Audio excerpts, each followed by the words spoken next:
This video is sponsored by Ram Ram Group of Companies, co-sponsored by Nature House and भैया G silver coated इलायची। दोस्तों, वक्फ संशोधन bill को लेकर पहले ही एनडीए घिरी हुई थी। भारतीय जनता पार्टी अकेले पड़ती नजर आ रही थी, लेकिन अचानक से खबर आई। खबर यह कि एक तरफ तो जनता दल यूनाइटेड के एक एमएलसी हैं गुलाम गौस, यानी मुस्लिम जो विधायक है, उन्होंने जनता दल यूनाइटेड की तरफ से मांग कर डाली कि इस वक्फ संशोधन बिल को वापस मोदी सरकार ले।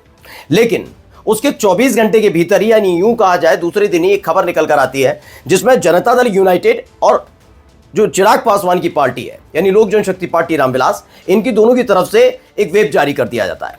वेब इस बात का कि उनके जो सांसद हैं न केवल संसद में मौजूद रहेंगे बल्कि वो वक्फ संशोधन बिल का समर्थन करेंगे। अब मुसलमान अपने आप को बड़ा ठगा हुआ महसूस कर रहे थे कि हमने इफ्तार पार्टी को लेकर जनता दल यूनाइटेड, हमने लोक जनशक्ति पार्टी रामविलास, हमने नीतीश कुमार और चिराग पासवान को चेताया था कि हमारा समर्थन उनसे हट जाएगा। उसके बावजूद ये वेब जारी क्यों किया गया? लेकिन इन सब के बीच जो एक खबर निकल कर आई है वो बताती है कि भारतीय जनता पार्टी बैकफुट पर आई है। जी हां, वक्फ संशोधन बिल को लेकर एक बड़ा क्लॉज था, उस क्लॉज पर काम किया गया। पहले उसे मानने से इनकार किया जा रहा था, लेकिन अब जो खबर निकल कर आई है उसके मुताबिक 2025 तक जो वक्फ संपत्तियां हैं वो वक्फ बोर्ड के पास ही रहेंगी, यानी उस पर कब्जा मुसलमानों को रहेगा। उसके आगे जब ये लागू हो जाएगा वक्फ संशोधन बिल, उसके बाद की संपत्तियों को लेकर सारे फैसले लिए गए, यानी पहली बाधा दूर हो चुकी है। कई और चीजें भी हैं इसमें जो आपको दिखाने जा रहा हूं, जो मुसलमानों के लिए राहत लेकर आई हैं। नमस्कार, मैं हूं प्राज्वल गौतम और आप देख रहे हैं खबर चौक। दोस्तों, शुरुआत से ही वक्फ संशोधन बिल को लेकर सरकार घिरी हुई थी। दरअसल ये पहले क्यों लाया गया उसे समझ लीजिए आप। इसके लिए आपको लोकसभा चुनाव से पहले की स्थिति में जाना होगा, यानी पिछले साल जनवरी में आप जाइएगा। माहौल बनाया जा रहा था। पूरी उम्मीद भारतीय जनता पार्टी को इस बात की थी कि जो काम 1980 में भारतीय जनता पार्टी के उदय के बाद से, यानी स्थापना के बाद से मुद्दे को लेकर, राम मंदिर के मुद्दे को लेकर भारतीय जनता पार्टी राजनीतिक बढ़त बनाती रही, वो मुद्दा पूरा होने जा रहा है। यानी जब ये पूरा मुद्दा हो जाएगा, यानी राम मंदिर बन जाएगा, तो सबसे ज्यादा सीटें शायद कांग्रेस के रिकॉर्ड को भी भारतीय जनता पार्टी तोड़ देगी। मोदी और शाह को पूरा भरोसा था।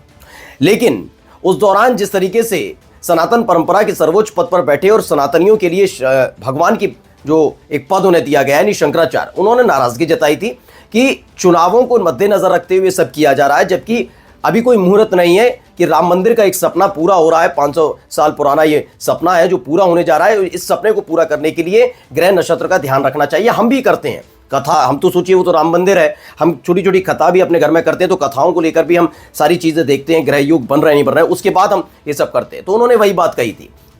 भारतीय जनता पार्टी को उस वक्त भी लगा था कि मोदी की लहर चल रही है, कोई शंकराचार्य को सुनेगा नहीं। और हमने देखा भी कि किस तरह से सोशल मीडिया पर उनके खिलाफ गंदगी फैलाई गई थी, धमकियां दी जा रही थी, कोई एजेंट बता रहा था, कोई मुस्लिम तुष्टीकरण की बात कर रहा, बहुत सारी चीजें हो रही थी। लेकिन जब नतीजे आए तो भारतीय जनता पार्टी समझ गई कि उनसे बहुत बड़ी गलती हो गई। अब उन्होंने समझ गए कि करना क्या है, क्योंकि अयोध्या भी सीट हार गए थे। उनको लगने लगा कि मुसलमानों के खिलाफ कुछ ऐसा किया जाए या मुसलमानों को लेकर कोई ऐसा मुद्दा उठाया जाए जिसके जरिए जो कट्टरवादी हिंदू हैं वो माहौल क्रिएट कर सके, और उसके लिए वो वक्फ संशोधन बिल लाए। उससे पहले आपने ज्ञानव्यापी भी देख लिया और उससे पहले आपने अभी देखा भी जामा मस्जिद को लेकर, संभल को लेकर क्या माहौल क्रिएट किया जा रहा है। कुल मिलाकर वक्फ संशोधन बिल मोदी सरकार की बहुत बड़ी मंशा नहीं है, बहुत ज्यादा क्रिएटिव नहीं करना चाहते, कुछ बहुत अनोखा नहीं कर रहे, बहुत करिश्मा नहीं करने जा रहे। दरअसल ये उनकी अपनी राजनीति चमकाने का एक तरीका है, जिससे हिंदू एकजुट होकर बीजेपी के साथ खड़ा नजर आए।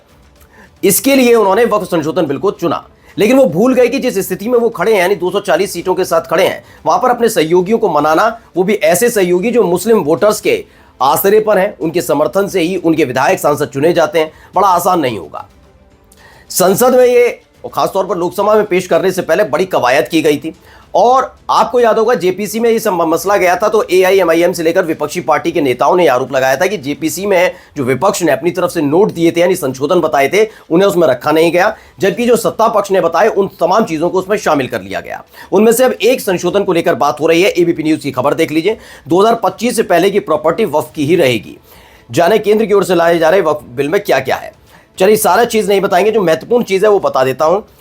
इसमें बताया गया इस बिल का विपक्ष लगातार विरोध कर रहा है। तो केंद्र सरकार के लाए गए बिल में साफ तौर पर कहा गया कि कानून 2025 से पहले की जो संपत्तियां हैं जो वक्फ के अधीन है, वे आगे भी वक्फ की ही संपत्तियां रहेंगी, अगर उन पर किसी तरह का कोई विवाद ना रहा हो तो। यह भी महत्वपूर्ण बिंदु है जिसको लेकर काफी चर्चा हुई थी। एक और मुद्दा था कि भाई वक्फ किससे जुड़ा हुआ है? सिख समुदाय से जुड़ा नहीं है, ईसाइयों से जुड़ा नहीं है और ना ही हिंदुओं से जुड़ा है। किससे जुड़ा है? मुसलमानों से जुड़ा है। बार बार कहा रहा था जो वक्फ बोर्ड है उसमें गैर मुस्लिम की मौजूदगी होनी चाहिए, एक सदस्य उनका भी होना चाहिए। इसको लेकर मुस्लिम समाज नाराज था कि जब ये हमारे धर्म से जुड़ी हुई चीज है, हम अपने धर्म से जुड़ी हुई चीज में हम खुद फैसला लेने में सक्षम है, तो क्यों जबरदस्ती सरकार ये चाहती है कि वक्फ बोर्ड में एक व्यक्ति गैर मुस्लिम हो। क्या ऐसा ही हिंदुओं की तरफ से बनाए गए अलग अलग जो श्राइन बोर्ड है, अलग अलग बोर्ड है, क्या उनमें भी गैर हिंदुओं की मौजूदगी के लिए इतनी ही तत्पर नजर आएगी सरकार? मैंने जैसा शुरुआत में बताया, ये तुष्टीकरण का खेल था। 240 वाला झटका बीजेपी झेल नहीं पाई, अयोध्या जैसी जगह हार गई जिसके नाम पर पूरा ये चुनाव लड़ा गया था, लोकसभा चुनाव 2024। ऐसे में मुसलमानों को सामने रखकर हिंदुओं को एकजुट रखने करने की प्रक्रिया बढ़ती। अब मुसलमान इसी बात को लेकर नाराज थे। अब जो ये निकल कर आए कि 2025 से पहले की जितनी संपत्तियां वक्फ के पास ही रहेंगी, ये मुसलमानों की एक बड़ी जीत के तौर पर देखा जा रहा है, क्योंकि मुसलमान ही थे जिन्होंने 7 संगठनों ने मिलकर पहले नीतीश कुमार की इफ्तार पार्टी का बॉयकॉट किया और उसके बाद चिराग पासवान की इफ्तार पार्टी का भी बॉयकॉट करने का ऐलान किया था। उसके बाद से ये लग रहा था कि कोई ना कोई संशोधन जरूर होगा, और देखिए अब आपके सामने एक बड़ा संशोधन आ गया है। नमस्कार। New Public Inter College Lucknow. Admission open. For more information, call 0522 282232 or 7755 089585.